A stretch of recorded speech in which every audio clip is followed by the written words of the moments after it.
আমার ভালোবাসাটা তো একতরফা ছিল না, ভালোবাসি কথাটা তো তুমিও বলেছিলে। শুধু পাওয়ার চেষ্টাটা একতরফা ছিল, পূর্ণতার হাসি আমিও হাসতাম তুমি চাইলে।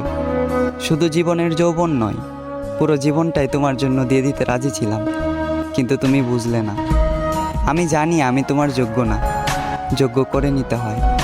যোগ্য কাউকে পেয়ে ছেড়ে যাওয়াটা ভালোবাসা নয়। জানো, তুমি ওই চাঁদের মতোই সুন্দর, তাই তোমার পাশে থাকে হাজারো তারা। তবে আমি একান্তই আমার পাশে কেউ নেই, শুধু আমার কালো ছায়াটা ছাড়া। তোমাকে আজ অন্য কেউ হাসায়, তুমি মুগ্ধ আজ নতুন ভালোবাসায়। তবে আমি আজও তোমায় ভুলতে পারি না, তোমার স্মৃতিগুলোর কাছে আমি খুবই অসহায়। হয়তো তুমি ভুলে গিয়েছো আমায়, নামটাও মনে রাখোনি। তোমার ঠোঁটের কোণে পূর্ণতার হাসি হলেও আমার চোখের কোণে আজও তোমাকে হারানোর পানি।